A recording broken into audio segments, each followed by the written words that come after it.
बिस्मिल्लाहिर्रहमानिर्रहीम, अस्सलाम वालेकुम। आप देख रहे हैं GNN और मैं हूं तनसीर जैदी। और मैं हूँ इकरार रियाज। हेडलाइंस आप जान चुके। बुलेटिन का आगाज करेंगे। सबसे पहले बात करेंगे सर्दी की। सर्दी बढ़ते ही धुंध का दौरानिया भी बढ़ चुका है। अक्सर मकामात पर मोटरवेज को भी बंद कर दिया गया। लाहौर से शेखुपुरा, इस्लामाबाद और फैसलाबाद, फैजपुर से दरखाना, अब्दुल हकीम से फैसलाबाद, शेरशाह से रोड़ी और पेशावर से रशकई तक ट्रैफिक मुअत्तल। तर्जुमान मोटरवे ने शहरियों को मुतबादिल रूट्स इस्तेमाल करने की हिदायत कर दी।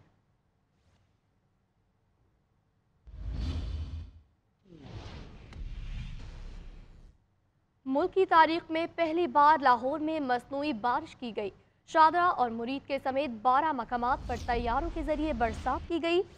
जेल रोड, अपर मॉल, गुलबर्ग, लक्ष्मी चौक पर बारिश की गई। मुत्तहिदा अरब अमारात के 2 तैयारे मंगवाए गए। बादल बरसाने के लिए दूसरी फ्लाइट का इंतजाम। निगरान वज़ीर आला पंजाब मोहसिन नकवी ने कहा, पहली बारिश के लिए 48 फ्लेयर्स शादरा मुरीद के करीब फायर किए गए। तारीख में पहली बार मसनूई बारिश का तजुर्बा किया गया। मसनूई बारिश मुत्तहिदा अरब अमारात ने बरसाई। हमने कोई खुसूसी खर्चा नहीं किया। UAE और अमेरिका में भी यही टेक्नोलॉजी इस्तेमाल हो रही है। पंजाब हुकूमत का मुल्क की तारीख में मसनूई बारिश बरसाने का कामयाब तजर्बा। मुत्तहिदा अरब अमारात के 2 तैयारे मंगवाए गए। स्मॉग और माहौलियाती आलूदगी में कमी के लिए मसनूई बारिश शादरा और मुरीद के, जबकि जे रोड, अपर माल, गुलबर्ग, लक्ष्मी चौक समेत लाहौर में तकरीबन 12 मुकामात पर की गई। निगरान वज़ीर आला ने बताया कि मसनूई बारिश के लिए फिजा में बादलों को देकर 48 रेन फायर किए गए। जो पहला मिशन था उसमें 48 फ्लेयर्स जो हैं वो फायर किए क्लाउड सीडिंग के लिए। मोहसिन नकवी ने कहा कि 12 दिन से बादल नजर नहीं आ रहे थे। 10 से 12 किलोमीटर रेडियस पर तजर्बा किया गया। मसनूई बारिश का सेकंड मिशन शुरू हो चुका है। आज सुबह भी लाहौर दुनिया का आलूदा तरीन शहर था और ये एक्सपेरिमेंट करना कोई आसान चीज़ नहीं थी। और इसमें हम UAE गवर्नमेंट के, UAE प्रेसिडेंट के, हमारे फेडरल गवर्नमेंट, हमारे इदारे, उन सब ने हमें सपोर्ट किया और उसके बाद ये मुमकिन हुआ। मसनूई बारिश मुत्तहिदा अरब अमारात की टीम ने बरसाई। निगरान वज़ीर आला पंजाब ने बताया कि सब इदारों की सपोर्ट से तजर्बा कामयाब हुआ। निगरान वज़ीर आला पंजाब का कहना था कि माहौलियाती आज सबसे बड़ा मसला है। वसूख से नहीं कह सकता कि आइंदा साल स्मॉग नहीं होगी, अलबत्ता मसनूई बारिश से किसी हद तक आलूदगी में कमी आएगी। कैमरामैन उमैर रईस के साथ अदनान भट्टी, GNN लाहौर। खबर यह है कि बिजली चोरी के खिलाफ क्रैकडाउन का सिलसिला जारी है। 3 ता 10 दिसंबर के दौरान मजमूई तौर पर इस्लामाबाद, लाहौर, फैसलाबाद और मुल्तान से 132 अफराद गिरफ्तार, जबकि 1 अरब 25 करोड़ रुपये वसूल किए जा चुके हैं। 1 सितंबर से 10 दिसंबर तक 53 अरब 65 करोड़ रुपये की वसूली की जा चुकी है। तो इस हवाले से आपको अपडेट करें हैं। बिजली निगरान के 1 अरब 25 करोड़ की वसूली की गई है और बिजली चोरों के खिलाफ क्रैकडाउन किया गया। 1 सितंबर से 10 दिसंबर तक मजमूई तौर पर 53 अरब 65 करोड़ रुपए की वसूली की गई है।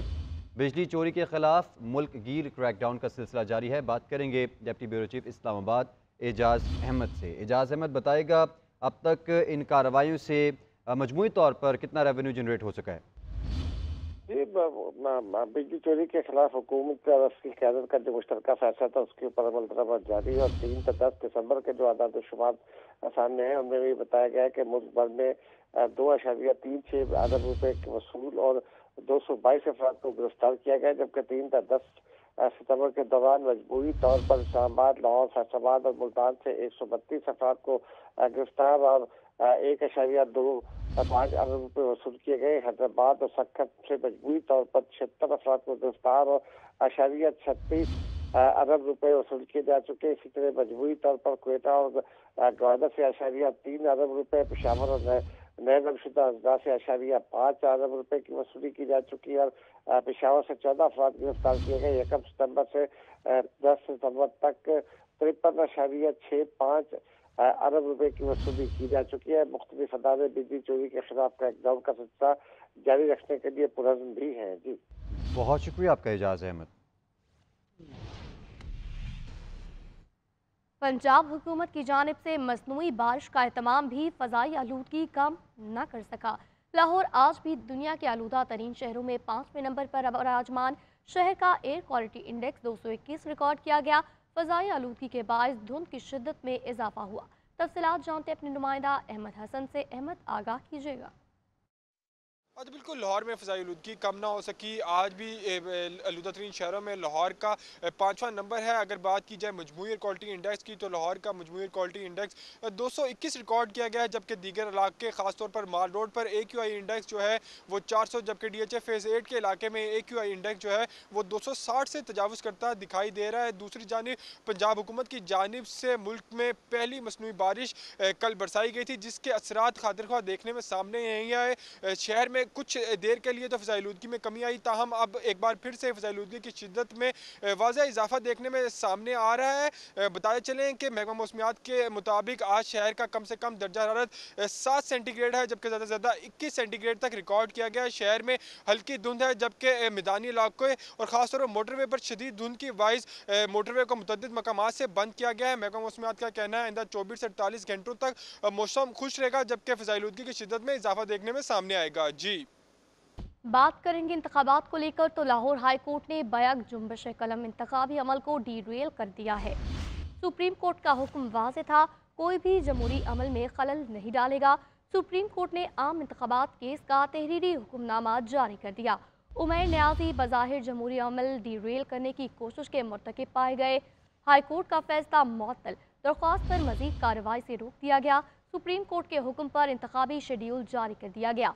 20 से 22 दिसंबर तक कागजात नामजदगी जमा, 24 से 30 दिसंबर तक जांच पड़ताल होगी।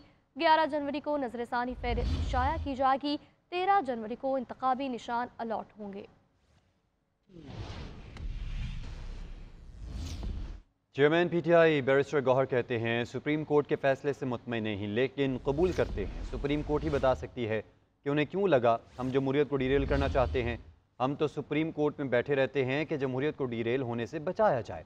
हम इलेक्शन में किसी सूरत ताख़ीर नहीं चाहते।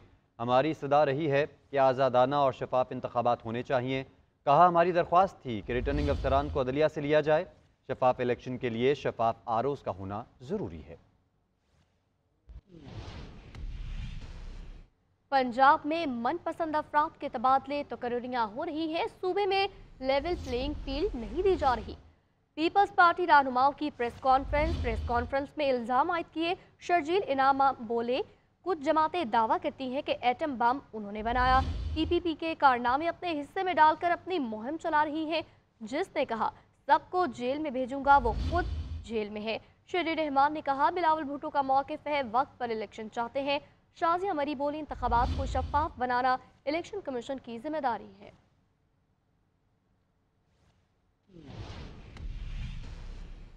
इलेक्शन कमीशन ने मुल्क भर में तबादलों पर पाबंदी आयद कर दी। नोटिफिकेशन में कहा गया सरकारी इदारों में हर किस्म के ट्रांसफर पोस्टिंग पर मुकम्मल पाबंदी है। किसी भी एमरजेंसी पर मामला इलेक्शन कमीशन को भेजा जाए और वजूहात भी बताई जाएं। किसी भी सरकारी अफसर को इलेक्शन का अमल मुकम्मल होने तक छुट्टी नहीं दी जाएगी। असातिज़ा को सर्दियों की छुट्टियों में अपने इलाके में मौजूद रहने और तरबियत के लिए दस्तयाब रहने की हिदायत की गई। दूसरी जानिब आम इंतखाबात के लिए अपील ट्रिब्यूनल्स लगाने के लिए अदलिया से रुजू करने का फैसला किया गया। इलेक्शन कमीशन के चारों सूबाई इलेक्शन कमिश्नर्स को मुरासले हाई कोर्ट्स के चीफ जस्टिस साहिबान से राब्ते की हिदायत। आम इंतखाबात के शेड्यूल के ऐलान के बाद दीगर इंतजामात के लिए election commission in action. ECP ने अपीलेट ट्राइब्यूनल लगाने के लिए अदलिया से रजू करने का फैसला कर लिया। चारों सूबाई इलेक्शन कमिश्नर्स को हंगामी मरासले जारी करते हुए हिदायत की गई कि चारों सूबाई चीफ जस्टिस हाई कोर्ट से अपीलेट ट्राइब्यूनल के लिए तजावीज़ ली जाए। अपीलेट ट्राइब्यूनल में रिटर्निंग अफसरान के फैसलों को चैलेंज भी किया जा सकेगा। दूसरी जानब इलेक्शन कमीशन ने मुल्क भर के हुकूमती और सरकारी इदारों में हर किस्म की ट्रांसफर और पोस्टिंग पर मुकम्मल पाबंदी आयद कर दी। नोटिफिकेशन में कहा गया कि किसी भी सरकारी अफसर को इलेक्शन मुकम्मल होने तक छुट्टी ना दी जाए और इमरजेंसी ट्रांसफर और पोस्टिंग के लिए मामला इलेक्शन कमीशन को भेजा जाए और वजूहात भी बताई जाएं। नोटिफिकेशन में हिदायत की गई कि असातिज़ा को सर्दियों की छुट्टियों के दौरान अपने मुतलका इलाके में ही मौजूद रहने और तरबियत के लिए दस्तयाब रहने की हिदायत की गई। खबर यह है कि तोशाखाना केस में बानी चेयरमैन PTI के जिस्मानी रिमांड की सदा मुस्तरद। एहतसाब अदालत ने जुडिशल कर दिया। सेशन कोर्ट में दफ़ा 144 की खिलाफ वर्जी का केस। वकील की बानी चेयरमैन की पेशी के लिए प्रोडक्शन ऑर्डर जारी करने की सदा। अदालत ने फैसला महफूज कर लिया।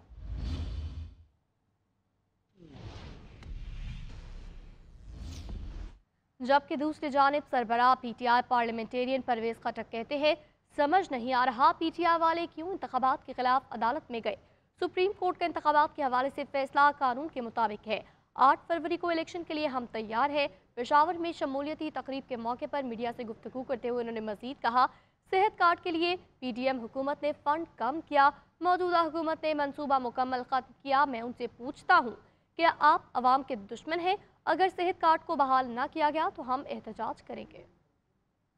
समझ नहीं, उनको तो हर हालत में इलेक्शन में जाना चाहिए था, क्यों कहते हैं कि हमारी अक्सरियत है और हम सब कुछ बहा के ले जाएंगे। तो ये जो केस इन्होंने किया गलत किया और गैर कानूनी, जो अब उनके वकील को आपको पता है नोटिस मिल चुका है, जज ने भी गलत फैसला किया। कल जो फैसला हुआ यकीनन कानून के मुताबिक सही फैसला था, क्योंकि इलेक्शन कमीशन के रूल्स के मुताबिक आरओज़ वही चूज़ करते थे। उससे पहले सुप्रीम कोर्ट ने रिजेक्ट कर दिया था कि हम अपने जजेस नहीं दे सकते। कुछ लोग नहीं चाहते थे कि इलेक्शन, मैं तो इलेक्शन के ख़िलाफ़ नहीं था, लेकिन मैं तो सिर्फ ये कहता था कि मुझे टाइम चाहिए, क्योंकि मेरी नई पार्टी है। पीडीएम हुकूमत ने सेहत कार्ड पे फंड्स कंट्रोल कर दिए थे, उसमें कुछ चीज़ें काट दी, और अभी जो गवर्नमेंट बैठी है उन्होंने मुकम्मल ख़त्म कर दिया। तो मैं उनसे ये कहना चाहता हूँ कि क्या आप गरीब के दुश्मन हैं? क्या आपको शर्म नहीं आती कि एक गरीब लोगों का इलाज मुफ्त हो रहा था, आज वो आपने बंद कर दिया। एमक्यूएम के सीनियर डिप्टी कन्वीनर मुस्तफ़ा कमाल कहते हैं, सिंध के हुक्मरानों ने 15 साल में अरबों रुपए चोरी कर लिए। सिंध की एक यूसी ऐसी नहीं जहां साफ पानी, तालीम और सीवरेज का निज़ाम मौजूद हो। मुस्तफ़ा कमाल मजीद बोले, बिलावल 15 साल हुक्मरानी के बाद वज़ीर आज़म बनने की मुहिम चला रहे हैं। वो लाहौर वालों को बोल सकते हैं कि लाहौर को कराची जैसा बना दूंगा। कराची में तकरीब से खिताब में उनका मजीद क्या कहना था, आप भी मुलाहिजा कीजिए। वाला ऐवान में ना भेजे, बल्कि जालिम का हाथ रोकने वाला ऐवान में भेजे। मजलूमों को ज़बह करने वाला ऐवानों में ना भेजे, मजलूमों की ताकत बनने वाला ऐवानों में भेजे। मैंने आपसे बताया 22,000 अरब रुपए सूबाई हुकूमत सिंध की कहती है, पीपल्स पार्टी की, हमने खर्च कर दिए। एक यूसी नहीं है। 15 सालों में दिखाने की जगह कि जहां पर आकर दिखा सके, लाहौर में खड़े होकर नहीं कह सकते कि लाहौर को कराची बना देंगे, पंजाब को सिंध बना देंगे, लेकिन मुस्तफा कमाल को अल्लाह ताला ने 4 सालों के लिए शहर की निजामत दी। मैं कह सकता हूं आज सीना ठोक कर कि एक दफा हमें ये कराची हवाले करो, हम पूरा पाकिस्तान वैसे ही बना देंगे जैसा हमने कराची बनाया था। अमीर जमात इस्लामी हाफिज नईमुर रहमान कहते हैं, इलेक्शन वक्त पर हूं, मगर आरओज डीआरओज दीगर सूबों से लाकर लगाने जाने चाहिए। कराची में प्रेस कॉन्फ्रेंस से खिताब करते हुए उन्होंने मजीद कहा, चारों सूबों में सियासी गवर्नर के होते हुए इलेक्शन शफाफ कैसे हो सकते हैं। मैं चाहता हूं कि जो लोग रात के अंधेरे में इस तरह से सुप्रीम कोर्ट खुलवा रहे हैं, इलेक्शन कमीशन ने इसमें एक्टिविज्म किया है, वो इलेक्शन कमीशन उसने कौन से इकदाम किए हैं कि जिसके नतीजे में पता चलता कि वो शेड्यूल के मुताबिक अपनी तैयारी करना है। हमारा अब भी मुतालबा है कि सरेनो इसका जायजा लें, इलेक्शन अपने वक्त पर हो, लेकिन आरओज डीआरओज वो अदलिया से होने चाहिए और इनको शफल करना चाहिए। मैं पूछना चाहता हूं चीफ जस्टिस साहब से और चीफ इलेक्शन कमिश्नर साहब से कि आप कहते हैं शफाफ इंतखाब हो, चारों सूबों के गवर्नर पार्टियों के गवर्नर हैं, सिंध में एमक्यूएम का गवर्नर है, पंजाब में नून लीग का गवर्नर है, केपी में जेयूआई का गवर्नर है और बलोचिस्तान में जो भी हुकूमती पार्टी होगी उसका गवर्नर है।